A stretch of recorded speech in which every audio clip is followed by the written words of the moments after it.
Innovega is redefining what's possible for people with vision loss, restoring functional sight. Innovega instantly gives people control.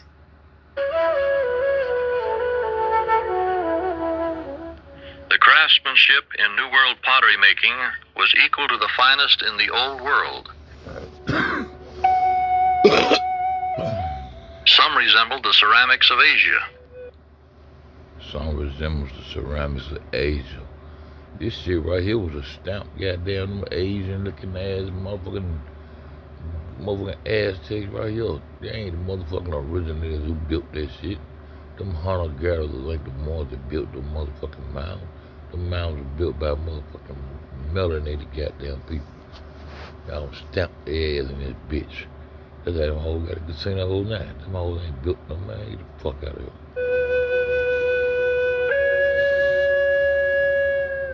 Here in Cusco, Peru, an ancient capital built high in the Andes, Pizarro found this city containing massive walls built centuries before. These enormous, beautifully cut and fitted stones were assembled without the aid of mortar. In fact, they are so perfectly fitted and laid that you cannot force a knife blade into their joints. Thorhard I'll mention seeing stones fitted like these in the Old World. Some of these gigantic stones weigh more than 200 tons. Placing them atop one another was a remarkable engineering feat in itself.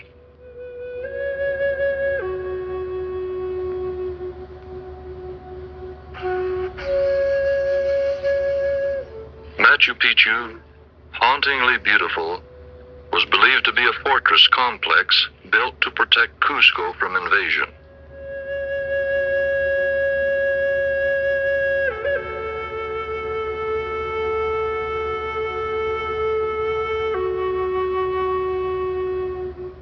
It is well known that the ancients on the American continent were exceptional goldsmiths.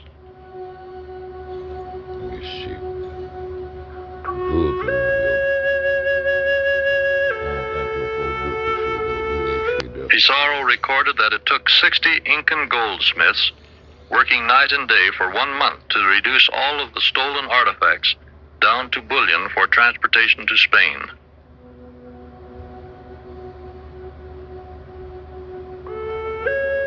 Gold was so common, in fact, that some gold objects were painted other colors to break the monotony.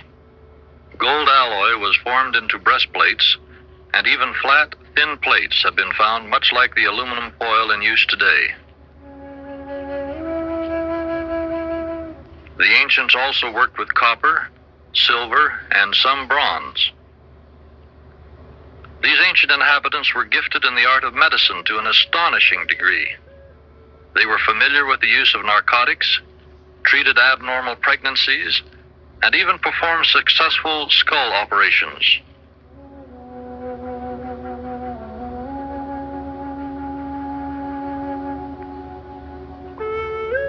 But these ancients displayed some of their greatest skills in their engineering and road building feats.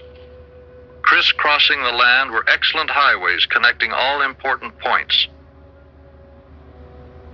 They understood grading, tunneling, and the building of suspension bridges, all utilized in this interesting highway system which runs from Quito in Ecuador to Chile, a distance of more than 3,000 miles.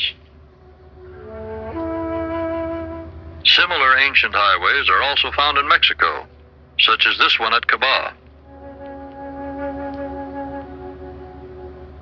The pre-Columbian people of Central and South America were also accomplished musicians with a musical scale similar to that found in the Mediterranean area. The panpipes of the New World are almost identical to those of the Old World. They were also gifted astronomers.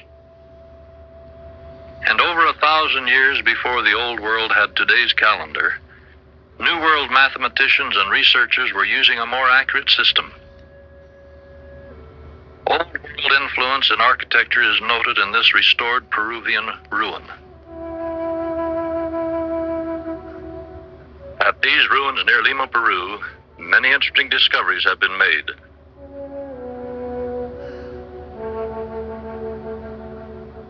such as this possible baptismal font. There is much evidence of a highly organized priesthood in their religious practices. This and other findings indicate that religion was the very center of their lives. The fuck out of here. These early Americans understood the creation of the world, the Great Flood, the closed ark, the building of the high tower, and the confusion of the languages, much the same as they are found in the Old Testament. Scholars obtained this knowledge from the works of a royal Indian prince, Xochitl, who was taught the Spanish language by padres who followed the conquistadores. One of these Spanish scholars, named Sahagún, translated the ancient traditions of life after death, Wow. fasting, and baptism, Wow. all basic Christian doctrines. Oh, boy. This shit. Most scholars My today Lord, believe that man. the American Indian is a mixture of many races and blood types.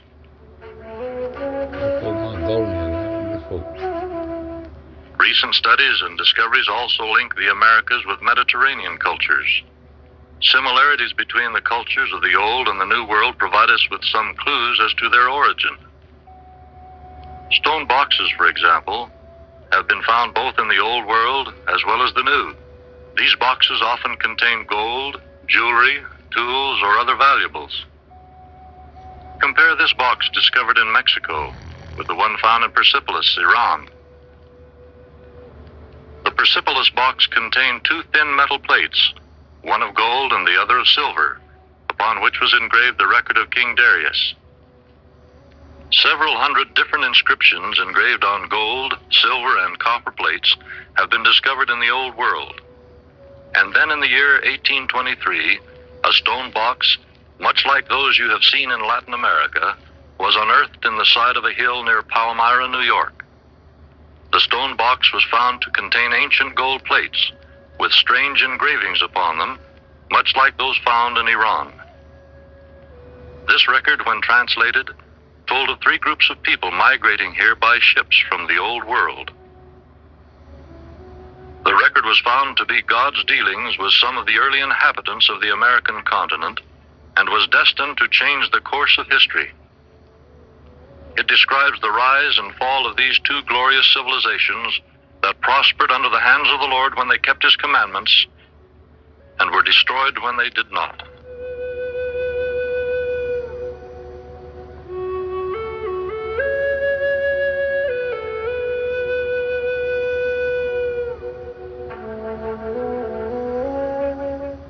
As we study the stone box at the temple of Kukulkan, another name for Quetzalcoatl, we see a box very similar to the one Joseph Smith described. Speaking of the lid of the box which he found in New York, Joseph Smith said, "This stone was thick and rounding in the middle on the upper side, and thinner towards the edges, so that the middle part of it was visible above the ground, but the edge all around was covered with earth." At the time of Joseph Smith, no stone boxes were known to scholars in either the Old or the New World. 11 reputable men beside Joseph Smith were privileged to see and handle the gold record. 8 of them signed the following statement. "Be it known unto all nations, kindreds, tongues, and people, unto whom this work shall come, that Joseph Smith, Jr., the translator of this work, has shown unto us the plates of which hath been spoken, which hath the appearance of gold, and as many of the leaves as the said Smith had translated, we did handle with our hands, and we also saw the engravings thereon, all the which had the appearance of ancient work, and of curious workmanship. And of this we bear record with words of soberness, that the said Smith has shown unto us, for we have seen and hefted, and we know of a surety that the said Smith has got the plates of which we have spoken, and we give our names unto the world, to witness unto the world that which we have seen, and we lie not, God bearing witness of it." Evidence indicates that many of these beautiful temples and buildings were abandoned and allowed to decay. Why did these great civilizations die out? Why did the people leave? The Book of Mormon gives us some clues. For running Been running this script a long time. I don't think them motherfuckers, you showing them Mongolian looking motherfuckers the one built that shit. Them Incas like goddamn Mongol. Like I said, Tupac had got on some wrong shit. Tupac and more of Mongolian looking motherfucker. Just something ain't right with it. Throughout the Book of Mormon narrative is the story of two groups of people, one light-skinned and the other darker. We see possible evidence of this in the murals at Bonampak, Mexico, as well as on the murals at Chichen Itza. And legends still exist among these Indians as to a dark and a light people who lived here anciently. The Book of Mormon also speaks of continual warfare between these two groups. The actuality of this is borne out by the numerous fortifications and weapons found in Mexico, Central and South America. Metal weapons, many of which are similar to those used in the Old World. Centuries ago in this mountain here in Paracas, Peru, this representation is still called the Tree of Life. One of the most unforgettable stories in the Book of Mormon is the one called the Tree of Life, given by a man named Lehi. In Izapa, Mexico, is one of the most detailed Tree of Life carvings to be found anywhere. One modern archaeologist who has made a thorough study of this stela has recorded 110 similarities between this sculpture and the story found in the Book of Mormon. Perhaps the most beautiful and memorable segment of the Book of Mormon is the portion that tells the story of the visit of Jesus Christ. He taught the people, blessed the children, and upon leaving promised to return someday. So great was the impact of Christ's visit to this continent that his story was repeated and handed down by word of mouth for centuries. Many believe that the legendary Quetzalcoatl was, in fact, Jesus Christ. Is it any wonder, then, that the natives bowed down and worshipped Columbus, Cortez, and Pizarro upon their arrival here, each time thinking Quetzalcoatl had returned? And so we come full circle to the question of the bearded white god, the most widely held legend in this part of the world. The stories of the bearded white god and these great civilizations of the past are no longer a complete mystery. We have the legends of Iztaccíhuatl Xochitl and the well-documented stories and records of the Spanish Chronicles. And we have the Book of Mormon, which contains the most lengthy and detailed history and emerges as one of the truly valuable and important records to date.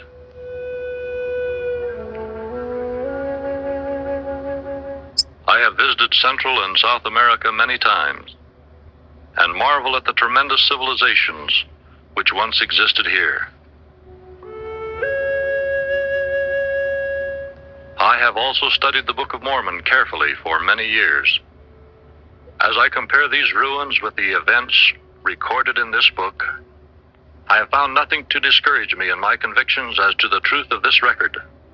And yet I have found hundreds of examples substantiating the things that are written here. It is not only a record of an advanced civilization, but also provides us with some profound guidelines for living, which are as practical today as when written centuries ago. In this book you will find reassuring answers to questions such as, is there a God? Does man live after death? What is the purpose of man's existence? Why must man suffer? These evidences of great civilizations lead us to some answers with still much to be learned. But both the histories of the peoples described in the Book of Mormon and the remains of ancient cultures found in North, Central, and South America help us appreciate how truly advanced some pre-Columbian cultures were in this hemisphere. This Book of Mormon is true. It's a companion volume to the Holy Bible and the most electrifying and most important record of our time. I testify to you that it is true. And I don't expect you to take my word for it. I'd like to read to you the words of Moroni and urge you to accept his challenge that he has given to you as recorded in his writing. And when ye shall receive these things, I would exhort you that you would ask God, the Eternal Father, in the name of Christ, if these things are not true. And if ye shall ask with sincere heart, with real intent, Having faith in Christ, he will manifest the truth of it unto you by the power of the Holy Ghost. And by the power of the Holy Ghost, ye may know the truth of all things. Okay, now let's go to bat. Have you got your seatbelts fastened? We're going to travel faster than the astronauts. We're going to cover 38,500 miles. Now, here are some of the cities that we'll visit. Most of them on this map are from the tops of the Andes toward the Pacific. That does not mean that there are not giant cities everywhere they turn, off in the jungle areas to the right of the tops of the Andes. But because the western coast of Peru and some of Chile is just as much a desert as the Sahara, it's easier to excavate there, and so, of course, is more work done. 18 miles south of Lima, Peru, we'll start with a giant 25-story Temple of the Sun at Pachacamac. Why do they call it Pachacamac? Because the God, who was the Son of God and visited these people, got out of a bird ship offshore, probably a sailing vessel. They called it a bird ship, stepped over the side of the ship and walked on top of the water to shore. So they call him He Who Can Walk on Water, Pachacamac. So he came over to this beautiful Temple of the Sun. I'm way up here now on about the 24th story, pointing out some of the rather poor coating work of this building, but once you get down to the stone, it's just beautifully done. There are square holes above and below where I'm crouched, where water came out. This water came from 42 miles back in the Andes to come into this ancient city. Flying north now. Get your arithmetic going. We're going to figure the size of this giant city. It runs 38 miles along the Pacific, one continuous ancient city. It's an average of 20 miles deep back into the Andes. 20 times 78, or 20 times 38 is what? 700? I didn't hear you. 760 square miles in one city. That makes Los Angeles look like a little village, doesn't it? Now, right in the heart of this ancient city are these giant walls, well, in fact, everywhere we look. 42 feet high are these on the right, 15 feet thick at the base, 5 feet thick at the top, and they are poured adobe. Isn't that amazing? Now, let's take a close-up of that building left of center. All of this design work on all their beautiful buildings here originally were covered with thinly hammered gold leaf. Vandals broke in here before the government got hep to protecting it. They did two things. They stole the gold for its monetary value, and they destroyed many of these gorgeous designs. However, this one to the left of center, you see it running off here? As you go upward, it's going off to the right. In Mitla, Mexico, in a close-up shot, we have a design that's just identical to that. And everywhere we look, we find that these were basically one and the same people, as Dr. Gann, Dr. Thompson, many other scientists testify.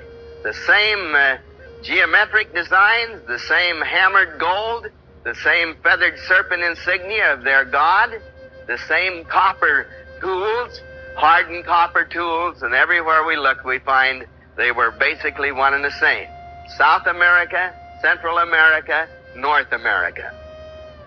Now, I'd gone in a giant museum, and there were 16 very large rooms, each room, maybe a little smaller than this cultural hall. But packed from floor to ceiling were the artifacts of the ancient people that once lived at this giant city that they now call Chan Chan for the want of its real name. You're probably aware that they didn't have the key to breaking down the proper names or the personal names in all these ruins. And so scientists today have given them names that someday will tie in, I'm positive, with the Book of Mormon city names when they get the key. As I went out of this museum, I was crying crocodile tears because the guide thought my camera equipment looked too professional, and she wouldn't let me take pictures without a signed certificate from the president of the nation of Peru. And as I was going out, she took pity on me and said, "Come back, Senora Oeste," that's Mr. West in Spanish, "solamente una, just one." And she opened the safe and I gasped. This is pure gold work. You put the crown on up here in the center. Now your head almost goes down through your shoulder blades because of the weight. That's pure gold. You have 4 feathers sticking out of the crown when you put these 2 that have been separated back on the crown. And I was real thrilled to see one of the evidences of proof of so-called ridiculous statement, number 2, where it said they wrote on gold in a form of Egyptian hieroglyphic but had a Hebrew background. Everywhere we turn amongst these people, they worship the one God of the Hebrews until long, long after the last great battle, when they turned back to heathen worship again, 1,000 years later, worshiping heathen gods. But around the outer edges of these feathers, the scientists tell us are hieroglyphic carvings similar to the ancient pictorial writing in the very, very ancient Egyptian. Isn't that interesting? Now, here we have a highway off to the left. You who are close enough can see it running from the left lower corner, straight as a string, down the coast here. Can you see it? Now, that's part of over 4,000 miles of ancient highway that has been excavated from place to place, starting at Ecuador in the north and going on down into Chile on the south. They haven't come to the end of that highway on either end. It goes up to 21,000 at one point, comes back down to the coast, back up again with as perfect hairpin turns and engineered gradients as we could do with our best instruments today. At the mouth of the Santa, when I was flying up to Chan Chan out of Lima, I said to my pilot, "Be sure to point out the mouth of the Santa on the way up." Bless his heart, he forgot to do it. And on the way back, I was up in the co-pilot seat with him this time, being a pilot myself, and I said to him, "Now, darn you, if you pass the mouth of the Santa again, I'm going to have to come back with a helicopter. I want a picture of the giant wall of Peru." And he said, "What giant wall of Peru?" And I said, "Don't you know about that?" And he said, "No, I've flown this run for many years and I didn't know about it." Well, he almost passed it again. Here's the Santa, starting over at the lower right-hand portion quarter of the shot, the dark gash coming straight across the slide and opening here at the mouth right at the Pacific Ocean. Now, we're flying at 18,000 elevation, so you can't see that wall without binoculars. I immediately dashed over to his side of the cockpit and with binoculars could see that wall running from the junction of the Santa River mouth and the Pacific straight as a string back to the foothills of the Andes, and then it started following the contours of the Andes. Now, I had talked to scientists that had helped excavate some of that wall. It's as high as 32 feet high, a 3-story building in height. It is wide enough on the top, to say nothing of the base. It slopes toward the base. But on top alone, it's wide enough to drive 2 giant dump trucks up there side by side with no danger of falling off. And in the upside, as the Indians call it, on the left as you're looking from the Pacific, there are forts built into that wall every so often. Now, in the Book of Mormon, when I read, as you did, about fortified cities of the Nephites, where they fortified their cities against the Lamanites, I visualized a little wall of some kind around a village. I didn't dream of a giant thing like this. The scientists in our day would trace over 400 miles back into the Andes, and they haven't come to the end of it yet. Now another shot. We've come another direction out of Lima, Peru. We've flown over the top of Arequipa. When the scientists and when our present-day engineers, in amazement, say to the Indians, "Why do we find tens of thousands of mountains terraced from bottom to top, going clear up to as high as 21,000 elevation?" And the Indians shrug and they say, "Answer real simple. Our ancient people had to have place to farm. And so they say to them, oh, why didn't you farm the level areas down here? Too many people living down in level areas. Well, now the natural next question, and people from the roundabout way of San Jose and the hill country and San Francisco, why didn't you live on the mountainsides and still farm the easy place to farm? Don't like to live on mountainsides. And so here we have terraced mountains by the tens of thousands, and the payoff is that every single level is irrigatable with ancient pipelines, and yet nobody knows the source of the water. Now, down in the heart of La Paz is a beautiful anthropology museum. And was I ever delighted to meet these two fellows left of center. Let me introduce you. This one immediately left of center is an elephant. Guess where he was found? In a human burial ground of the ancient people at Tiahuanaco, Bolivia.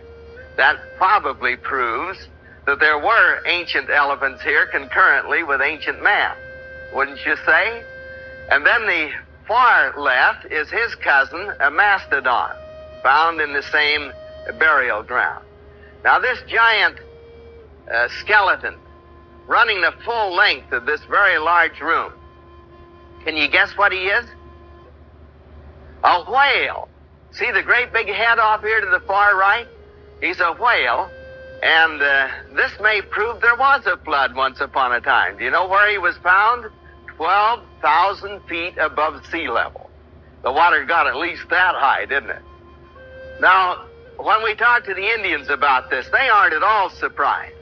They say our ancient people brought a book from the old continent that told about a very, very foolish people who were so wicked that it tempted our Father in heaven, God, or the Great Spirit as they sometimes call him, to destroy all the people of the earth except one family. They knew all about the great flood, and yet the very first Catholic priests who came amongst them were amazed the minute they could understand each other in sign language and in pidgin language, for instance, to hear them telling these intimate, detailed stories of the Old Testament that they claimed they got from a book they brought from the old continent.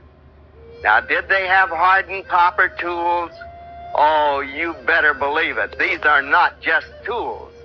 These are hardened copper surgical instruments. They had some of the greatest surgeons that this world has ever known. Now, I chuckle every time I think about the holes in the head of the male skulls. I tell the Indian women that their foremothers must have had spikes in their rolling pins. We very, very, very seldom see a hole in the cranial remains of a female skeleton, but we find holes in the head of the males everywhere we turn. And when we ask the Indians how come, they say that in some of their wars they used war clubs with spikes that kind of damaged the male skulls pretty badly. Now, not only did they save people's lives who had indented skulls and pressing on their brains, but they were able to bevel the edge of the bone with a beautiful sloping bevel, beautifully cut, and then the next thing we don't understand. We can't do it today. We don't know how they did it. They reverse ground a piece of silver so perfectly fit that when you put it in that opening in the skull, you can run your hand over the skull with your eyes closed and you can't tell where the bone ended and where the silver began. So perfect is the fit. Now they countersunk screws that fit down into the bone and held the silver plate in place. They have slots in the heads. They have beveled heads so that they'll fit down flush with the surface of the silver. They have threads, but they're neither the SAE thread or the standard thread that we use today. Nevertheless, thread. Does it look like they had machinery? Does it appear that they were able to harden pure copper? Many of these tools are pure copper, or these surgical instruments. And how hard are they? Our finest files won't even scratch them. It takes a grinding stone to sharpen those tools. Now, after Drs. Graña Reyes and Esteban Roca, two of the greatest surgeons of Lima, Peru, had for the first time used those ancient surgical instruments on a live patient, They said their ancient instruments and methods are as good as ours, and in some ways better. Now here's one of my long-lost cousins of the tribe of Joseph, and my son Jack Jr. from the Brazilian mission, my wife, that's the good-looking better three-quarters over there, who were with us. You'll see a lot of us in the shots. We had delayed action features, and so don't pay too much attention to that. Now we've gone on hold this just a second, Bishop. We've gone on a 12-hour train ride to end all train rides with the Indian people. And we went on an overnight trip across the highest navigatable lake in the world, Lake Titicaca, 12,000 feet elevation. And now we have come down to the capital of the ancient Incas, and then out by automobile, almost into the little town of Pisac down here. Here's one of the Indian girlfriends going down to market. Here are ancient terraces in this area, a whole city of the ancient people up in this area that has not been completely excavated. Okay, now we can go. I told the bishop to just keep showing these fast as he could, or I'd talk all night. How about questions? If you got any, just break in. Here's the Cousteau kid here with a cap on, and my son down here bargaining with one of the Indians. I nearly got shot when I came out of Bolivia without some product of Bolivia, because my wife and son had brought something out of every nation. That's quite a display in itself. We were in and out of 29 nations. The headwaters of the Amazon River. We had flown across 2,000 miles of the mouth of this river. Now here we came to the very headwaters. This is the breaking point between flow to the Pacific and flow to the Atlantic. I'm trying to commit suicide here. That's 34 stories approximately straight down there. The ancient people have built this fortress called Ollantaytambo in the valley of the Urubamba River. And here they had not only a fortress, but the terraces were irrigatable so that they could grow crops and use it as a retreat as well. Stone pipelines again came into this area. These are some of the smaller stones that these fellows worked with. Giant things weighing hundreds of tons in some cases, and they're so beautifully fit to other stones attached to them that without the use of any mortars, you can't get the blade of a penknife between the joints anywhere you try. And every stone is interlocked with knobs and crevices and interlocking joints with the stones around it. Now, from way up on the mountain, Jack and I climbed up there to get a shot from one of the lookout towers at the face of the main fort here. You begin to get an idea of the size when you realize that a man can walk in this doorway without stooping. Now here we have some of the interlocking features. Over the entire surface of these many stones was one stone so perfectly fit in reverse patterns that when it's put over the top of this, nowhere can the scientists get a thin blade in between. The minute they put a blade anywhere in this whole surface, it raises up the whole stone. Now we can't do that kind of work today. We could make a mold and then pour some molten material in there and make a reverse pattern. But these people were able to do it with stone cutting. Now way up over a 13,000-foot pass to get a shot of some of the highland road work of the ancient people. This is one of their ancient roads. Embedded in these rough stones are still signs of asphalt. The topping of asphalt long since has been cut away by the feet of millions of sheep and cattle of the Indian people. Along the edges were the beautifully cut and fit stones which are lying down in the gully here now. The highway is always raised from 2 to 12 feet above the surrounding area to keep it dry. Did you notice the center line down that highway made out of rock? Now we're over at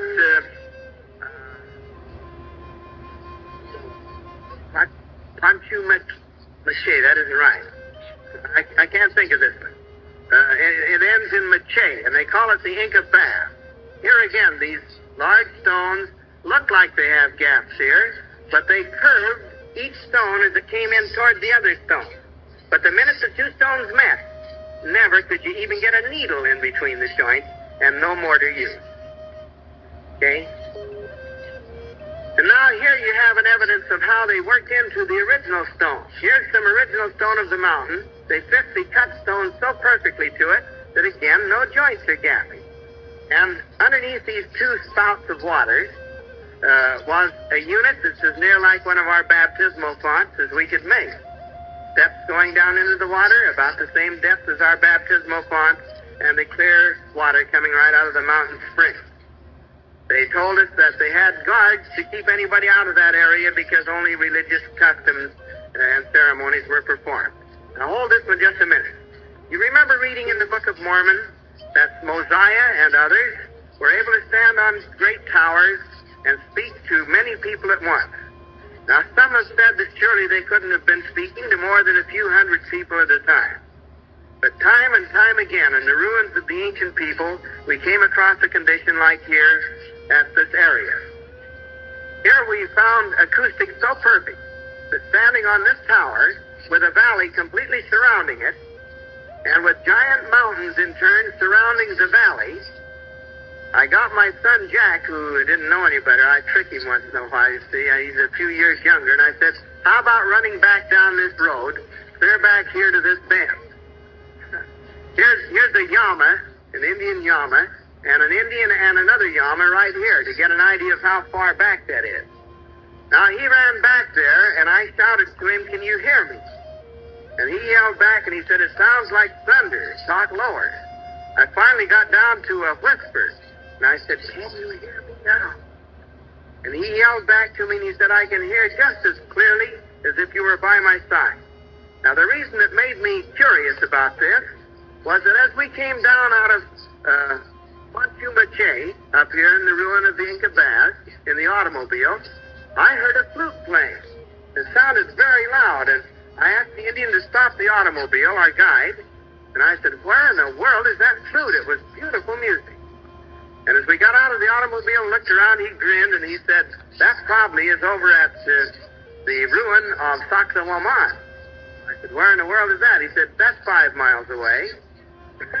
And I said, great Scott, you don't mean it. He said, well, the acoustics up here are very, very interesting. Well, then when I got over here, I wanted to try it, and that was the experience. I believe that they could seat several 100,000 people around the rim of this mountain, and every one of them be able to hear one speaker on this tower. Just an interesting little sideline. Okay? And now, here's another tiny stone. This is in the ruin of Sacsayhuaman. Sure enough, over here we found a little Indian kid who was playing a flute when we got over here. Here's a stone, a single stone, 27 feet high, 14 feet in diameter, 12 feet thick. It weighs over 300 tons. The scientists tell us they found the quarry from whence it came 26 miles away over very mountainous country.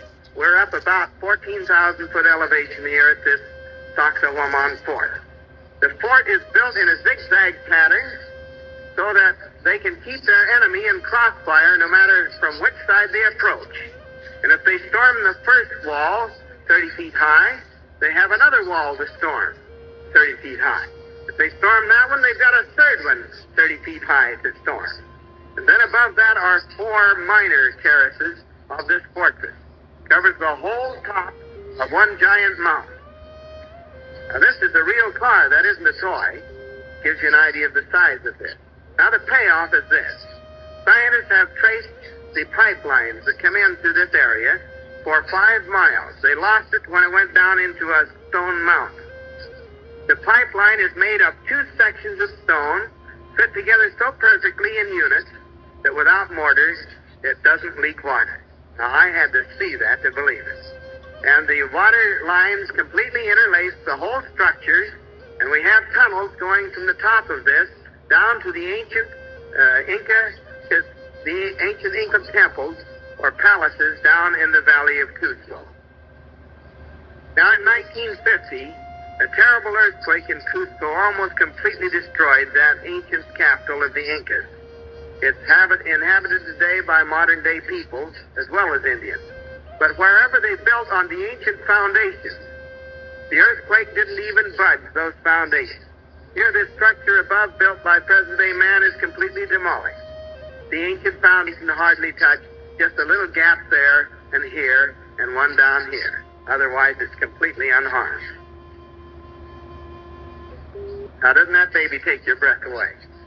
We traveled on the auto carril of the Indians. It's a bus that runs on railroad tracks, to the ruins of Cusco, way up in the very tops of this hazy mountain right here. It's 2,400 feet, almost sheer drop from the top of that mountain down to the valley of the Urubamba River. And as we go up there, it'll scare you to death when you visualize that you're looking down the equivalent of 240 stories. Now, they terraced this thing, as you see. Each level is irrigatable again. And as I got the story 3 days after, or in Lima, Peru, after we got out of here, 3 days after we were in here, way down in this valley, a scientist was talking with an old Indian fellow. And he said to the Indians, any more ruins around here? In Spanish. And the Indian said, Spanish. And he said, you haven't found the great city of Machu Picchu yet. Well, the scientist said, sure, we've found it. You mean Huanu Picchu. There's another giant city up on top of here. Can you see the ribs of the terraces? Now, there's a trail leading from the one city to the other, and the scientist said, yes, we found Huanu Picchu. And the old boy said, no, not Huanu Picchu, otra dirección, the other direction. And sure enough, he went up there with some Indians, cut their way through the tree growth, and when they got up in there, they found another giant city just 3 miles on up the mountain from Machu Picchu. Now, here are some of these pipelines, again used in this ruin. First stone they pay little attention to. Cutting a perfect half circle in it, they don't pay much attention to the working of the face there. Then the next stone, if, for instance, this were the one that was going to match with this, they very, very carefully work this one in reverse pattern. How in the world they do it, we don't know. But every tiny crevice, indentation, or rise of this face is exactly matched in reverse with the other face. When they put them together, they fit so tightly that water won't leak out of the joint. And the Indian caretakers of this ancient city are still using water from those pipelines right to this day. Now we've flown out of Machu Picchu area and Cusco back to Lima and have gone up by automobile to the Cajamarquilla ruins. Here, several 100,000 people occupied an ancient city that stretches for miles. And most people don't know that even the water that comes into Lima, Peru today, for the modern city there of over 1 million people, comes through ancient canals 42 miles out of the mountain. Again, stonework so beautifully done that we couldn't top it today, and it's as perfectly engineered as we could do with our finest instruments. Now, we are north of the Narrow Neck for the first time, and here we have some real interesting things. Pure white Indians. When I talked to my chief guide in the swank El Panama Hotel in Panama City, I said to him, can you get me a guide to take me into the white Indians of Darien? He was a white man, and he looked at me like I was pulling his leg. And he said, you aren't serious. And I said, well, I never was more serious in my life. Oh, he said, I've heard that legend for years, but there aren't any white Indians in there. And I said, that isn't the question. I want to know if you can get me a guide to take me into the Darien Peninsula. Oh, he said, sure, that's no problem, but I don't want you to be disappointed. I wasn't. There are 2,000 pure white Indians in this one Tula tribe of the Darien Peninsula alone. When the scientists found these people, they took 4 of them out to, of all unlikely places, the Waldorf Astoria Hotel in New York City. And there for many days, the finest experts we could get in the world, anthropologists, MDs, surgeons, checked these Indians from stem to stern, so to speak. And strange enough, they came away with a unanimous decision. These are indeed pure white Indians. All the same legends of the Indians, all the same bonal characteristics and structure, the high cheekbones as you can see, the same blood types of the Indians. Now, I thought for a long time this was an Indian boy. And one of our own girl, missionaries had to straighten me out on it. When I was in here, there were no missionaries at all. And since then, in the last 20 years, our missionaries have been able to go in here, and these white Indians are being converted by the hundreds. And he said, Jack, didn't you realize that they never put a ring through the nose of a boy? I thought it was always the boy who was led around with a ring in his nose by the girl. Isn't that mean? And he said they never put a tattoo mark down over the bridge of a boy's nose, a boy baby. It's always the girl. Now, she looks like she has Mongol-type eyes, doesn't she? That isn't true. She's simply squinting because of the brightness of the sun. Never colorless skin like an albino, but beautiful pinkish cast skin. Never white hair like an albino, but golden or brown hair. Never pink eyes, but beautiful blue or brown eyes. And the strain is so deep it continues to crop up.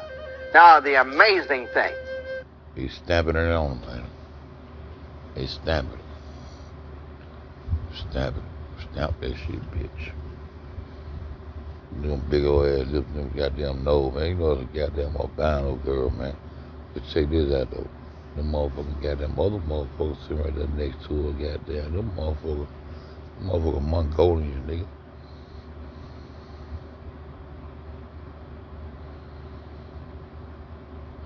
Oh, fuck, fake nigga, Indian ass nigga. Y'all put down right here. Y'all putting down right here on top of a nigga shit right here, nigga. With this goddamn, y'all nigga business goddamn put this shit down to my Jesus and all that old shit, man. Fuck out of here, man. Some of these folks to my Jesus before goddamn this shit posted, man. Get the fuck out of here, man. Putting down on a nigga shit, man. See what's going on, man. They have a legend that in very ancient times, their people were almost annihilated by their dark-skinned brothers in a giant war in the land of many waters. Their legend goes on to say that those white Indians who would deny Christ as their personal Savior were not put to death. They further testify that some of their people escaped into the wilderness southward exactly as Moroni said, the last writer in the Book of Mormon.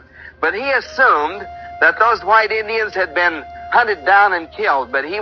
Y'all putting motherfuckers to death, killing motherfuckers they want to sell some fake ass religion. Man, fuck a Spaniard. So a Spaniard is a white man come out of Europe, man.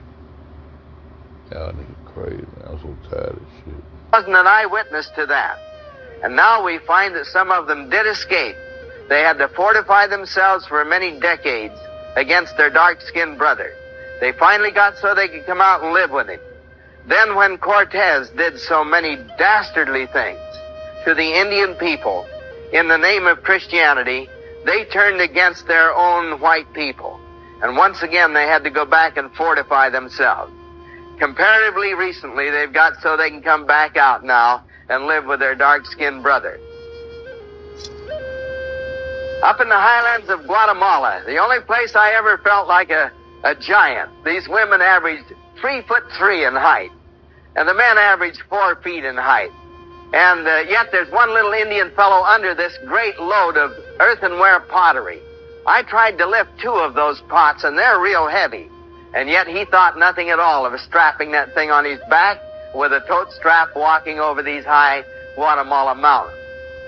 Every stone in these steps is held to its neighbor by the finest quality cement I've ever seen in my life. I'd give everything in this world I had if I could patent the ancient cement. So much superior is it to what we have today. It just clings like glue. I'll tell you a story about that in a few minutes. Now, we've had to, I say we, I had to come in here alone. When Jack Jr. and Lorona saw what I was going to have to go through to get into Copan, City of the Dead, they said, if you're crazy enough to go ahead, but somebody has to stay out to make a living. So they wouldn't go into Copan with me in 1953. I hired 6 different pilots, changed planes 6 times, and we made 12 landings, on 8 of which we had no airstrips. We'd simply land in clearings that the Indians had made to plant some crops. And we'd have to buzz every field to get the animals off of it, the cows and the horses, because they were loaded in these pastures. So we'd buzz the field and then come in, and it was a little bit sloppy as we came in for a landing in those planes. Now, when I said to my sixth pilot, how far will I have to hike to get into the giant city of CHOPPAZ? And he said to me, Jack, do you want to land right in the city square?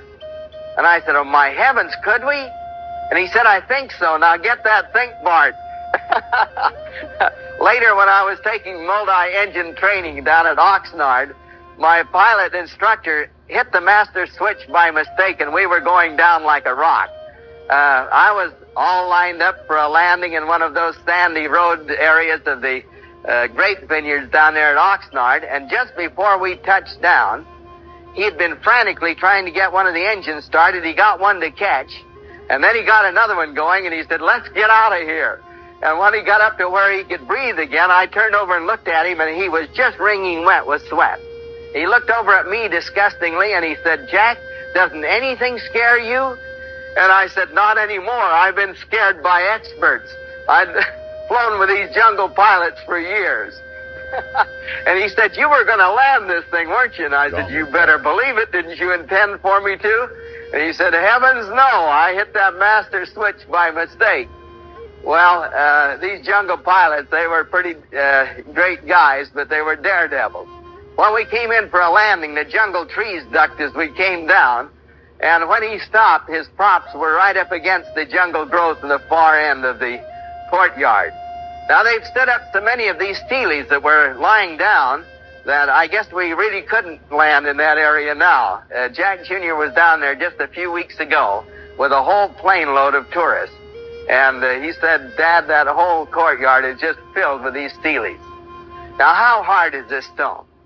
It's so hard that every stone tool they could find in this area, and yes, they find stone tools, was broken to powder trying to just cut a groove down a chalk mark that one of the scientists made in one of these stone units. And yet, look how intricately the ancient people carved them. Every inch of it, back, front, and sides, is carved. Notice the trees growing over the top of these buildings that haven't yet been excavated.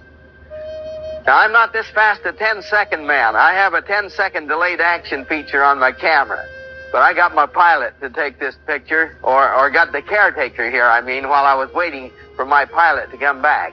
I'm standing on the steps of the famous pyramid of Copan that Dr. Jones writes about in his book on ancient America. And to our amazement, we find on every face of every step on this temple hieroglyphic carving somewhat similar to ancient pictorial writing of guess who? The Egyptian people. Again, at the base of the steps is a feathered lip of a serpent. Can you see it here above a human tooth? I'll show you a close-up in a minute. Let's see if I can clear that any for you. Whoop, that's worse. Yeah, that's a little better, isn't it? Now there's a rounding head here in the base of the picture to the right. When you put this rounding head on top of the flat surface over here at the foot of the steps, you now have a perfect serpent's head. Around the back of the head are feathers done in stone. Going up the steps are 12 other serpents, all feathered serpents. Let's take a close-up. Isn't this amazing? Can you see the front tooth of a human's mouth? And the ribs like a scale of a serpent there on the lips? And can you see one of the other 12 serpents up here? And do you notice that he has human teeth at the very top center of the picture? Again, we say to the Indians, why did you use the serpent for your Son of God insignia? That's a sign of Satan. And they say that's the sign of the younger brother of the Son of God, who was the one who came to this continent. The older brother, who was Jesus Christ, had a younger brother whose name was Lucifer, and they tell us all about this story of Lucifer being cast out of heaven. They know all about it from the background they brought from the old continent. Now, they say when you put feathers or wings on the serpent, Now he becomes an angel of wisdom and mercy with very great healing power. Sakuleo. I didn't even hope to land here, but again, the pilot said, oh, we can land anywhere down there, and down he went like a rock in a DC-3 cargo plane. We got down all in one piece because there's my pilot standing on the step. I have one son trained as an engineer, another trained as an architect. And the engineer said to me, Dad, these ancient people had very modern structural lines in their temples, didn't they? And I said, well, maybe that's not the right terminology, Bob, but they certainly did have beautiful structures. Maybe history is repeating itself. Now, isn't it interesting? In 1830, when our people said to their neighbors, we believe the Book of Mormon is the second witness for Christ. We think it is the running mate spoken of by Ezekiel in 37:15 through 19, that it is the stick of Joseph from the western continent to match the stick of Judah from the eastern continent, or the Holy Bible.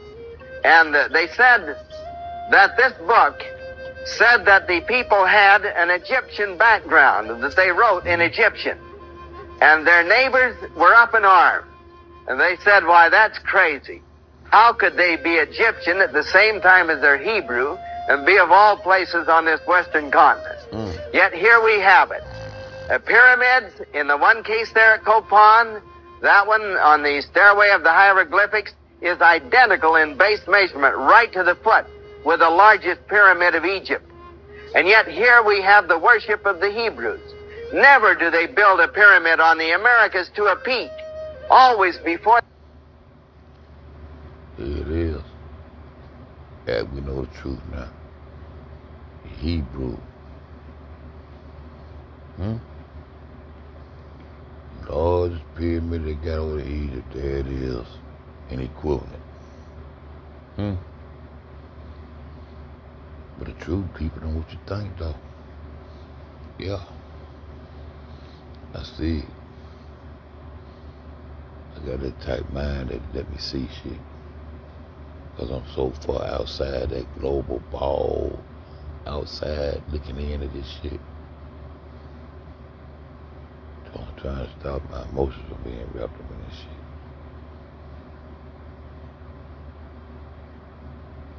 shit. They reach the high point. They cut it off. And on the level part up there, they build a gorgeous temple where they do their worshiping. And when we ask them why, they say, our people brought a book from the old continent. Here it goes again in the legend. Hieroglyphics is identical in base measurement right to the foot with the largest pyramid of Egypt. And yet here we have the worship of the Hebrews. Never do they build a pyramid on the Americas to a peak. Always before they reach the high point, they cut it off. And on the level part up there, they build a gorgeous temple where they do their worshiping. And when we ask them why, they say, our people brought a book from the old continent. Here it goes again in the legend.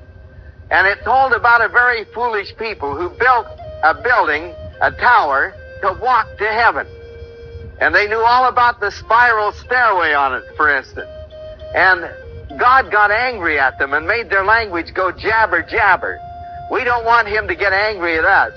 And so we, therefore, cut off our pyramids before we reach the highest point so he won't misunderstand our intentions. And then we doubly ensure it by building a beautiful temple up there and doing our worshiping up on top.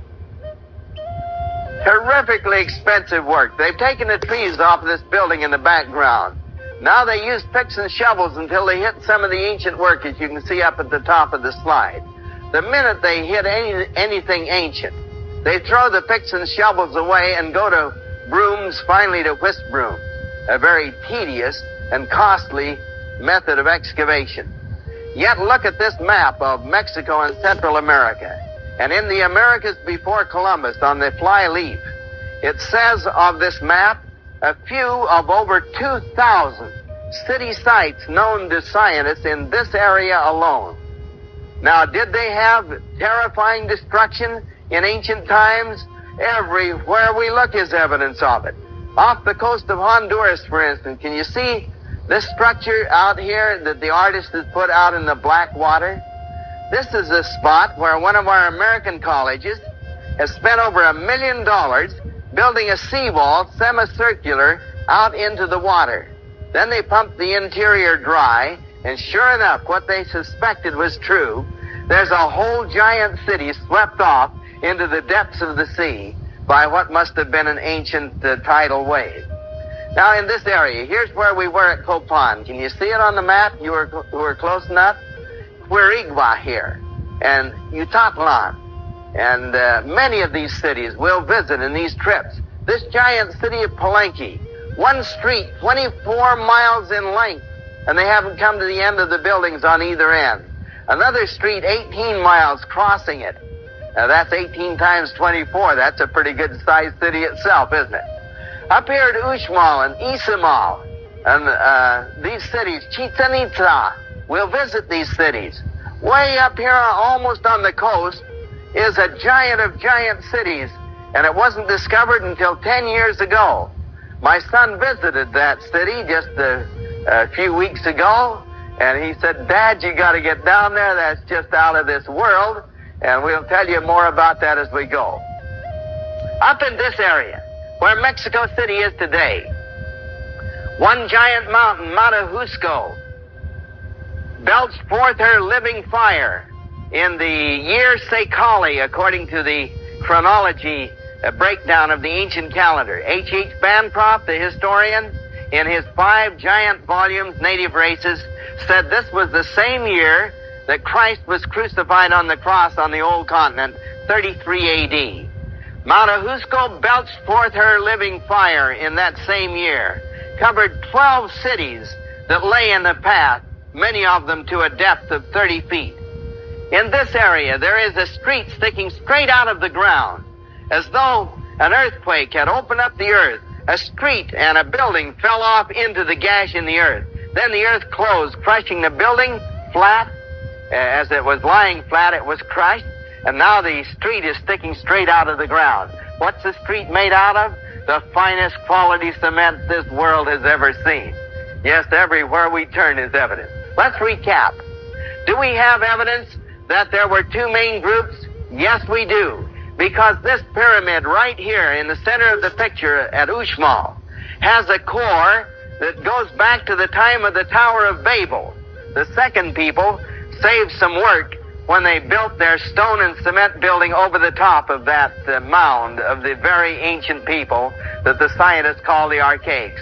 Are you people getting cold? Okay, all right, I didn't want you to freeze. I can feel a pretty good breeze coming through here. But it feels good when you've been in this jungle area.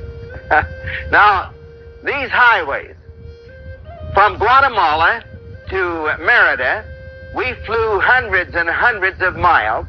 And again, since I'm a pilot, the pilot let me come up and sit in the co-pilot seat with him.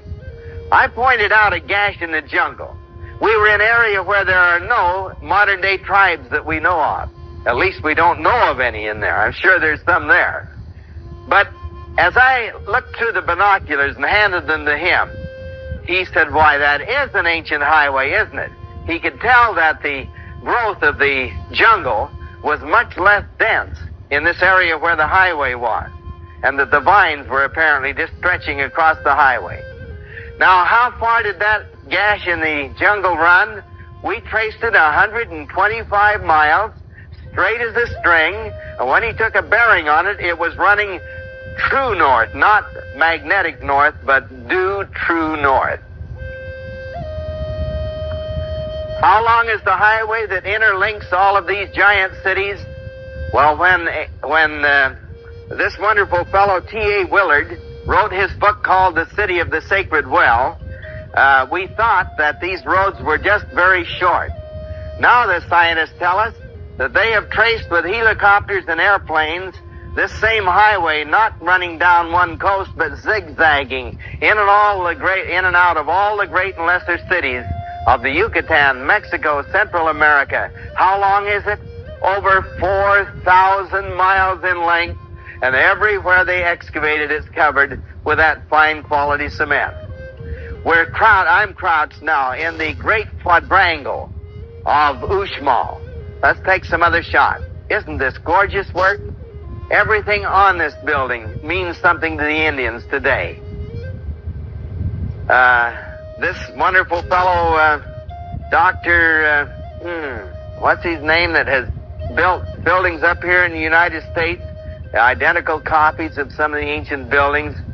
I'll probably think of his name in a minute. I can't think of it right now. He's made millions in duplicating these buildings. And he says that they were some of the finest architects the world has ever known. This building in the background is not sitting on top of the one in the center. That's about a block and a half behind it, and it's 8 stories in height as we would count stories today. It's the Temple of the Dwarf at Uxmal. And they say the dwarf had mother-in-law trouble. I can't imagine that. I had the greatest mother-in-law this world ever produced. But apparently he had some trouble with her, and so he built separate quarters for her around behind the pyramid, where the face of it, I'll show you later, is a gorgeous thing. Now, looking at this building off in the distance there, that's the only one of the 4 buildings around the quadrangle that has the feathered serpent insignia. Can you see the serpent's head, right center? His body going off to the left, going behind the facade, intertwining with another serpent's body way over on the far left, and then returning at the top of the slide, dipping down, crossing over, and the rattle's almost at the head. You see it? And we say to the Indians, where do you get the feathers on this serpent? Well, they say, don't you see the jar sitting on the tail? And can't you see the spout of water coming out of the jar, and the spout ends in feathers? Sure enough, there it is, the feathered serpent. They call him Tlaloc, the rain god. And everywhere we look, it has the elephant trunk on the mask of the rain god Tlaloc. Isn't this amazing? This structure is 200 feet long just to the center. This is the center doorway here in the right part of the slide. I didn't have a wide-angle lens and couldn't get the full length of that palace of the governor. There are 22,000 separately cut and beautifully fit stones in the mosaic pattern that they use down in South America so much, and they're wedged in between 2 heavy ribs, one over the doorway, one at the roof line up here. 22,000 separately cut and fit stones without a bit of adhesive on the back or sides. They're just wedged in place, and the fit is so perfect that there they've stayed all these centuries, 2,500 years, with the jungle growing right over the top. How'd you like to climb things like that to do your worshiping? This fellow with the white shirt is my guide for this area, and I said, if you can climb that, I can too. So I went up there, and I got up toward the top of the pyramid, and I happened to look back, and that was a mistake. Those risers are 12 inches high, and the tread is 6 inches. Just the opposite of what most of our stairways are. So it's like climbing a ladder.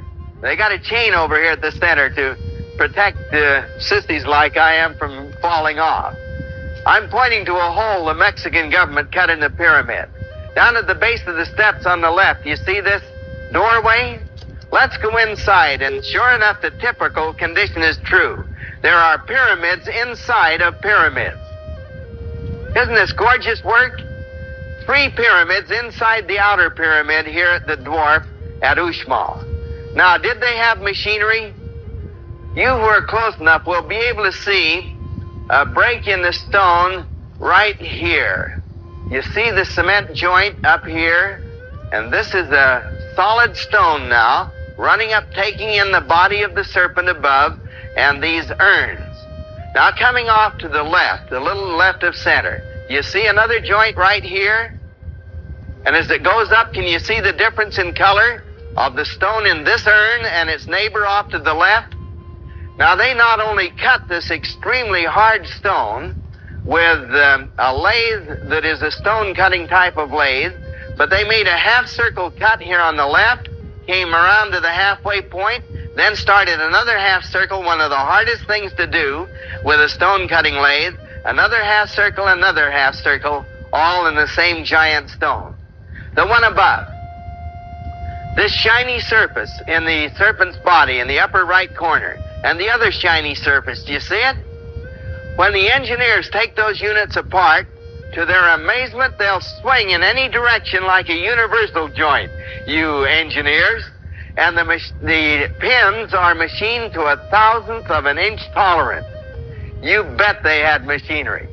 Now, down in Lima, Peru, once again, my equipment looked too modern and too professional, and the professionals have to have a signed certificate from the president of the nation before they can take pictures. But they had ring gears, they had flywheel gears, ratio gears, spider gears, the teeth showing signs of wear, and their hardest gears were out of pure copper, hardened copper gears. Now, for many years, hardening of copper was a lost art. When I was over in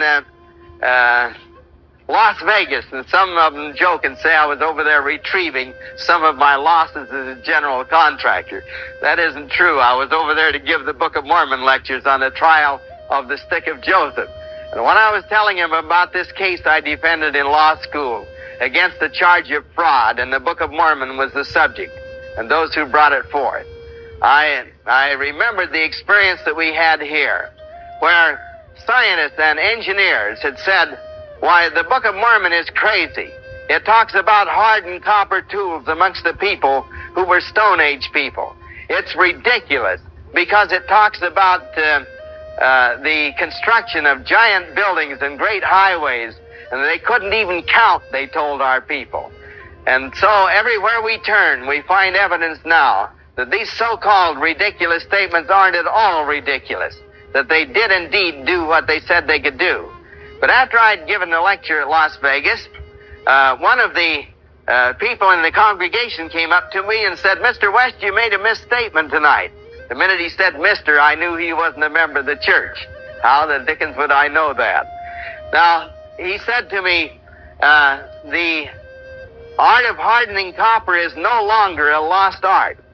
And I said to him, oh, my heavens, has somebody broken that? And he said, they sure have. And I said, I handed him a card, and I said, I've got to talk to you. I need to know more about this. But I'm flying my plane out of here, and I've got to run the minute this thing's over, and I'm flying back to Los Angeles. So I said, please come see me or telephone me.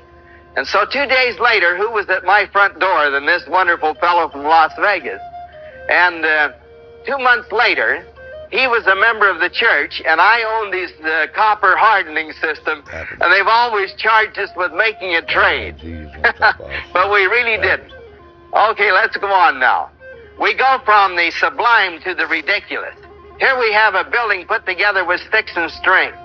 Do you know that these Indian huts out in the Yucatan will stand up in a 150-mile gale? They're so perfectly engineered. Here's the ridgepole up at the very top. The angling struts here that go down, crisscrossing here on the rafters that come down, all with sticks and strings. A dear old Indian fellow was sitting in a hammock below this bar to the bottom part of the slide from center. When my guide walked into this hut, I'm going to have to keep showing pictures as I tell you about this. He just walked in and pointed to this dear old Indian fellow and said, he's what you would call an Indian patriarch. And he said to me, you tell him the story you told me about our gold Bible.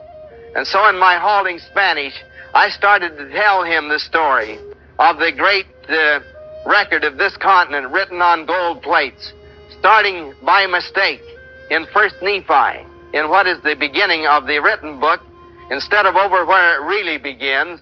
I told him about 1st Nephi, 2nd Nephi, Jacob, Enos, Jeremiah. And everywhere we turned, he wasn't batting an eye. No reaction.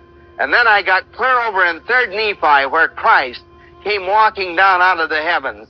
And talk about react. He burst into tears, and he shouted at me, "Si es verdad, si es correcto." Yes, that's true, that's correct. And then he almost scolded me. I got a Scottish blessing in a combination of the Indian and Spanish tongue, for he spoke no English.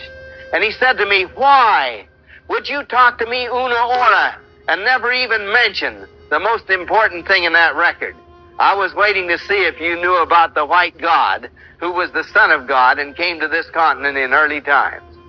Now, he made me promise before I left his hut that I'd send the Book of Mormon in Spanish out to Merida, and my guide promised to pick it up and take it out to him. I've never seen him since that day. Here we are at the giant pyramid at Chichen Itza. This pyramid is called the Pyramid of Kukulkan, and there is a Holy of Holies inside. And guess what? Yes, a life-size jaguar, but it was 1,000 years after they worshiped the one God of the Hebrews before they turned back to idolatry. He has 73 jade spots on him. He's worth a king's ransom. They locked him up real tight when they saw Jack West coming. Now, let me go back and recap. We started to recap. Do we have evidence now that there were two main groups? Yes, we do. Do we have evidence that they did indeed become great nations and great civilizations? You bet we do.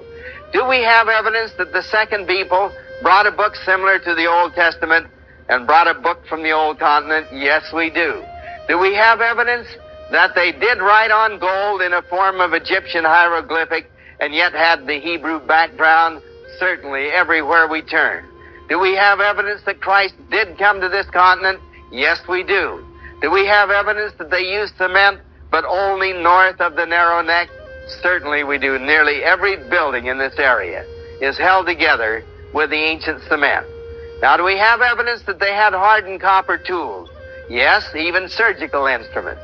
Do we have evidence that they had the principle of the wheel and the principles of machinery? Yes, we do. In 1830, some of the scientists, as you remember, told our people why the Indians can't even count. How could they have had giant structures and marvelous engineering techniques? Now we know the ancient people could count to at least 1,000 because there are exactly 1,000 pillars in this temple of the 1,000 pillars. As you go up these steps, protected at the base by the feathered serpent insignia, this time his body's sticking in the air and his tail is surmounted by feathers. His head is lying flat, each head, on the base of the stairs. But as we climb the stairs of the Temple of the Warriors, and we go down 3 flights of stairs down inside, there on the side of a beautiful square pillar is an elephant shown in one case with straps running down his side to pull things, and another elephant with a basket on his back to carry passengers, and a horse done in full color shown as a beast of burden. Now over the horizon is Dizi Chaltun, this giant of giant cities that's been found within the last 10 years. Only a little bit of it excavated. But at the base of one of their giant temples is a life-size elephant and also a life-size horse, a little bit different than our modern horse, but a horse nevertheless. And since the things were done by humans, of course they were here contemporaneously with ancient man. All around the base of the Temple of the Warriors are hieroglyphic carvings similar to ancient Egyptian. The ballpark in every major city, South America, Central America, North America, the ancient ballpark is almost sure to be there. A giant thing longer than a football field. The idea was to get a little rubber ball up through that ring above my head, set at right angles to a basketball ring without using your hands. If you're real clever, you flip it from your hips. Wouldn't that be something? Now, acoustics again. Up in this beautiful temple at the upper end of the field, I whispered a question to my guide way down at the other end of the field, longer than a football field away. He answered with another whisper, and we heard each other perfectly. Now, we're not up in the tops of the Andes where the air is very clear. We're now at almost sea level. And when we say to the Indians, why did your ancient people go to such fabulous extent to get these acoustics? Well, they say, can stand on this spot and shout and hear 15 distinct echoes. We tried it, and sure enough, you could. They say, answer real simple. Everybody multiplied by 15 when they yell for the home team. Quite a sense of humor. And so acoustics are marvelous everywhere we turn. Now, looking down this lonely jungle road over the top of the Temple of Venus here, at the end of that road is the famous sacred well of Chichen Itza. You see humps everywhere you look out here in the jungle? There are giant ancient buildings under every one of those humps. This land is just as flat as a table until you have a building of ancient people. Now, the water is jet black and yet perfectly usable as household water, potable water. It's about 65 feet from the top of the jungle floor down to the water. Then the water is roughly 70 feet deep. In partial excavation with underwater lights, they brought up, guess what? A copper chisel so hard that our best files won't even scratch it. Golden discs with hieroglyphic carvings around the outer edges that scientists tell us are similar to ancient Egyptian. And yet everywhere we look are these signs of the Christian cross and the knowledge of the language and the religion of the Hebrew people. Yes, it's true. We find today the body skeletal remains of lovely maidens who 1,000 years after that great last battle between the dark-skinned brother and the white-skinned brother, when the Indian people as we know them today had degenerated, just as the book had prophesied, back to the state of a savage, yes, they did turn to human sacrifice and to the worshiping of animals. I sat up all one night, a full moon night, here at Chichen Itza, just enthralled as I got the feel of these ancient people. We bring these Indian guides in, and they know what everything on these buildings means. It's clear to them to this day. Going from the sublime to the ridiculous again. I had hunted for this guide in the middle, Hector Arana, for a number of years. Finally, in Merida, Bill Hernandez said, I can tell you where to find Hector. And so he took me to him. I said, Hector, will you take me into Sail and Labna? I cheated on this slide. This was in 1951 on a previous trip. He said, sure, in Spanish. He didn't speak any English. I said, how long? 4 days round trip? And I said, can you get away from work? Oh, yes, I work for the government. They'll never miss me. And so in we went with this square radiator Ford, 1914 vintage. I almost bawled when I saw this Ford. I owned the dead ringer for it when I was just a kid and first came to California in 1921. And we called it the M-Men Special. I helped to organize the M-Men in California. And we'd pile in 10 or 15 kids in that old brass radiator Ford, and away we'd go. The only trouble, mine didn't have any top for a long time. It was the topless wonder, or the M-Men Special. Now, the road was so narrow going into Sail that there was no place to turn around. Finally, Hector got tired of cutting trees in two that had fallen across the narrow jungle road with his machete. And he gave up, and he said, can't go any farther. And I said, well, then let's walk on in. He said, can't do. And I said, why? Can't leave Lizzie. He called his brass radiator Ford Lizzie in Spanish. I said, why, you rascal, you left your wife without even a backward glance. And he said, can replace wife, can't replace Lizzie. Now, we backed out because we couldn't turn around. And we got to a place where a tunnel had been cut through the jungle. And he said, you still want to go into Sail? And I said, I sure do. I thought he'd relented. He said, here's the trail. And I said, wonderful. Are you coming? No, have to stay with Lizzie. But he said, you go. We wait. I tried to get Bill to take me in, and Bill said, Jack, I've only been in there once in my life. I wouldn't dare go in. I had to guide when I went in. So I was determined to go, and he said, don't miss only one hut on the way in. If you miss, you get lost. I said, well, wait for me, and if I'm gone more than 4 days, well, I send in some search parties. I got this little 14-year-old boy, Anatolio, to take me in. He spoke a brand of Spanish that I didn't understand at all. And I only speak enough Spanish to get into trouble in the first place. And of course, I didn't understand his Indian tongue. But we walked on in. How the fuck he speaking Spanish, bitch? Spain is a European motherfucking country. How the fuck he speaking Spanish? Bitch, they stamped it, y'all. Is that they stamped this shit? To Sail, And you don't have to speak each other's language. Once you crack a joke and start laughing at each other, why, then you get along beautifully. 110 rooms in this giant structure. 5 stories high, a gorgeous building. In any city we have in the world today, that would be a beautiful building. The jungle trees have been removed, part of the dirt removed, and 110 rooms to date have been taken out. Now, these pillars, one of the engineers took a pillar out of its socket. Sure enough, there was an indentation in the top and one in the bottom, just like we would hold something horizontally in a lathe, a turning lathe, to cut it. There are teeth marks in those very hard stone pillars. And yet there are no 2 areas where there's the same diameter going up and down.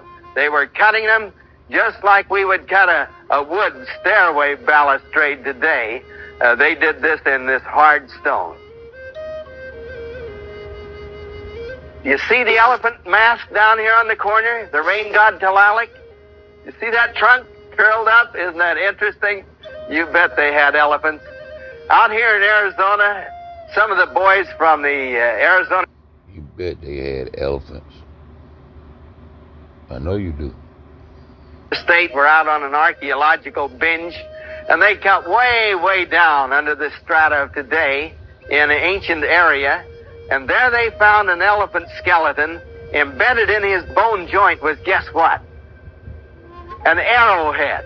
The scientists scratched their heads and said, now let's see. Elephants don't shoot arrows at each other. Of course they were here contemporaneously with ancient man. This stairway over here is 300 feet wide from that point on the far left over to this point. Now compare that with the size of some of these giant buildings. They had the stone cenotes cut out of limestone, exactly the shape of those they've now found over in the Holy Land. And here they had cement aprons to lead the water into these cisterns to hold water in an area where they depend largely on rain for their water. Every building in Merida has an ancient foundation under these structures, or an ancient building. And the ancient city goes way out beyond. Did they have these highways? Everyone got an ancient city up under it, on top of them niggas. Where we look, the highways built up from 8 to 12 feet above the surrounding ground to keep them high and dry if possible. The top covered with a coating of cement. Oh, my time's shot. Jeepers, why am I so long-winded? These giant stones, are you willing to stay with me a few minutes? If you have to go home to breakfast, go ahead, we'll excuse you. 9-foot diameter stone wheels. The stone is right next to emerald in hardness. Square axle holes. The engineers today have used these stone wheels to build a weight-carrying wagon.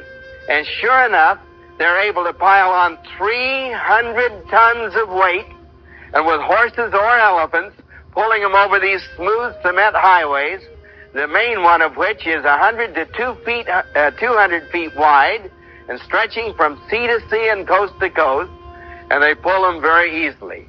They carried over 1,000-ton weights, great distances to their buildings. Palenque. 3 Indians climbing the stairs. 7 flights of stairs going down inside. Full-color murals down there showing a white-skinned brother in subjection to a dark-skinned brother, just like the Book of Mormon said. The first apartment house of the Americas. Isn't that interesting? 200 miles back from the coast by Jungle Trail. Taking an airplane out of Mexico, we fly over Monte Alban. You can tell the Latin people excavated this. They're real clever. They always leave the hardest job to last. See the Jungle Trail. Taking an airplane out of Mexico, we fly over Monte Alban. You can tell the Latin people excavated this. They're real clever. They always leave the hardest job to last. See the giant temple on the right hasn't been touched. The United States engineers always do the hardest job first. That's how you can tell which is which. This building in dead center, or off the left of dead center, has a stairway on it in the center that once again is 300 feet wide. Now I'm going to show you that from the ground in just a minute. Down at Oaxaca, where we landed, here on the base of an ancient temple is a cathedral. It has over $1 million of gold ornamentation in it, including that world-famous Building a cathedral on top of this shit, huh? sunburst design. You know where the gold came from? Out of the ancient temple that once stood on this spot. When the Book of Mormon said they became exceeding expert in the working of gold and the making of all kind of jewelry and designs, they weren't just kidding, were they? And yet every one of these Catholic cathedrals is standing on an ancient base. I'm sure you're aware that Cortez in Central and Mexico America and and Pizarro in South America, every time they found the Indians worshiping at an ancient temple, they forced them to tear the temple down. Some of them wouldn't do it, and they were put to death. And in place of the temple, they built over the base a Catholic cathedral. As a result, in one valley in Cholula, we have 365 Catholic cathedrals with only 5 Indians, as I remember, average for each cathedral today. When we ask why there were that many, one for every day in the year, they say because there were 365 ancient temples in this one small valley. Back up to Monte Alban. Again, the acoustics amazing. We're up 9,000 feet high. We could whisper a question, and down at the end of this long courtyard, you could hear the question and give an answer. This fellow in the right side of center was swinging a scythe, and we could hear it as it went through the wind, as it moaned. 168 tombs had been excavated to the time I was in here on this trip. And all of these buildings have circular pillars. Do you see this one here that I am pointing to? The extra wide cement joints. They pounded small stones in between joints to force the cement into every uneven surface of the adjoining stone. Scientists testify that they have seen where a growing root, starting at the base of a temple with its tremendous force, has cracked the temple from bottom to top, in some cases 30 stories high. Yet they have never found, they testify to us, a vertical crack in the ancient cement. It will always break the stone before it breaks the cement. Isn't that amazing? Now here's that stairway on the far left I had told you about, 300 feet wide.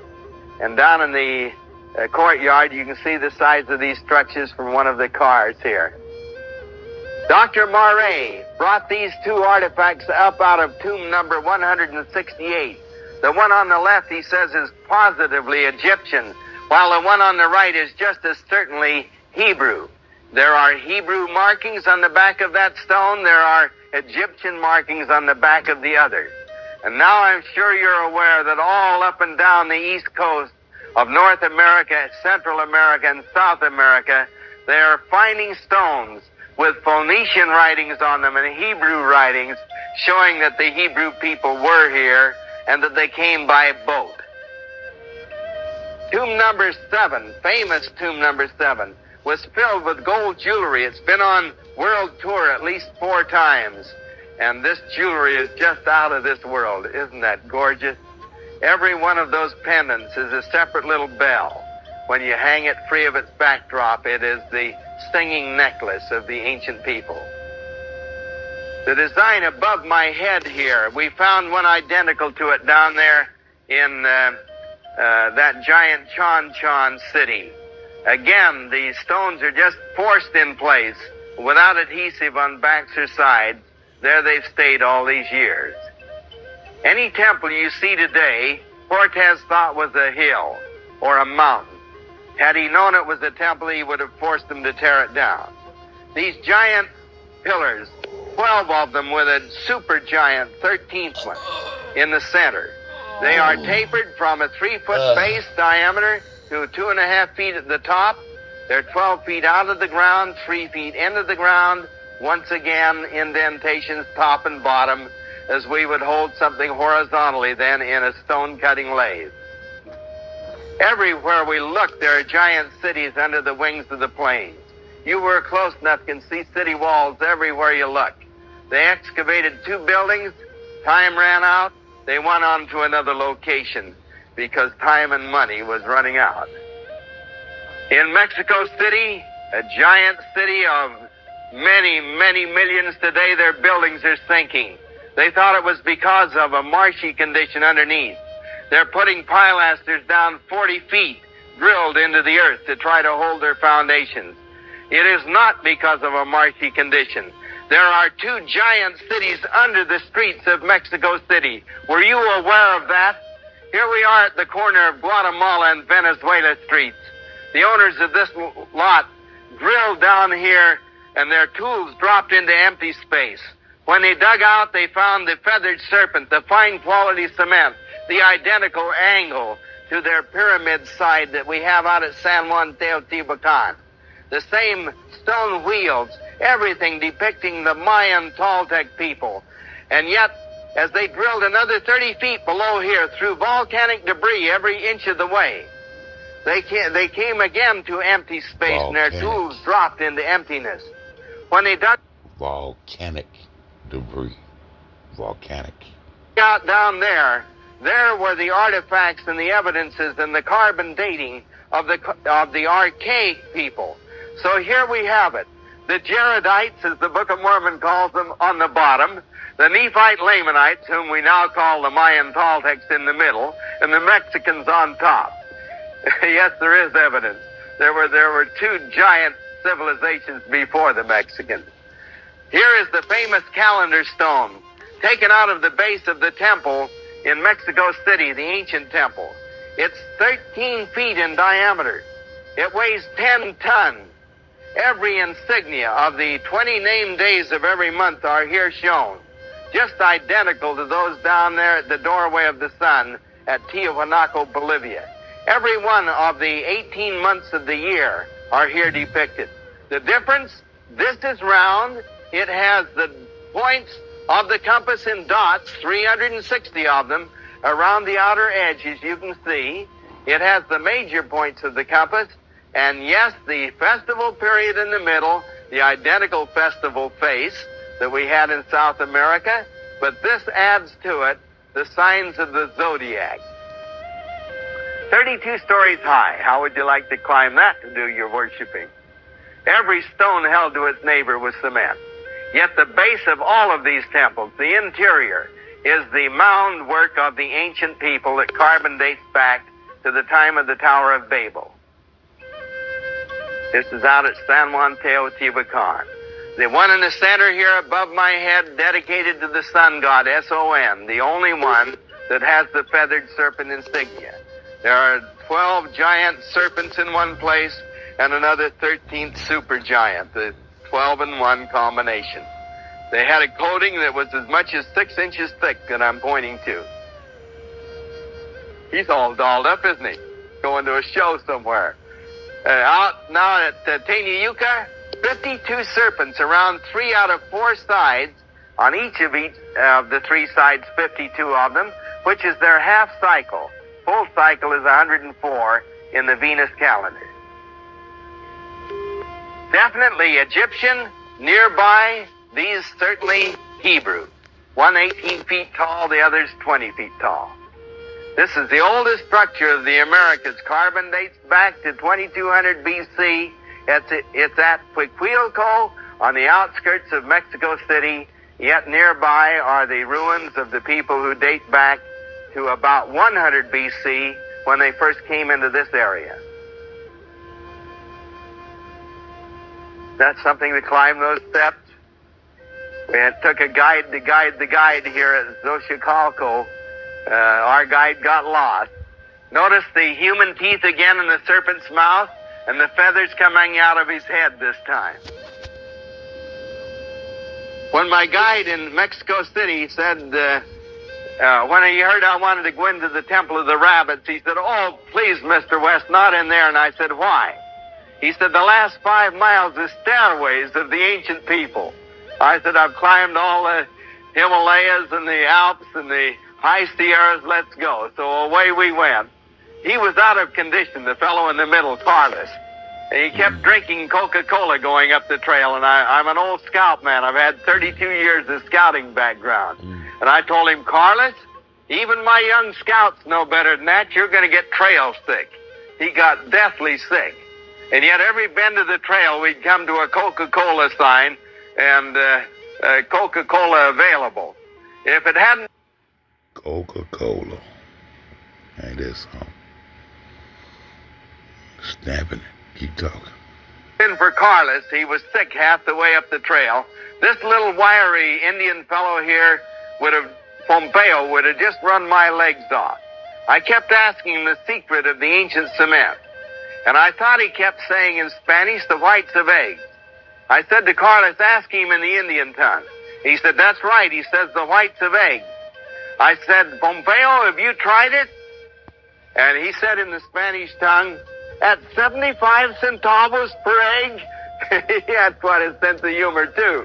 Well, you know, that could be one of the secrets of the ancient cement. And they also say they use blood, human blood, in their mix.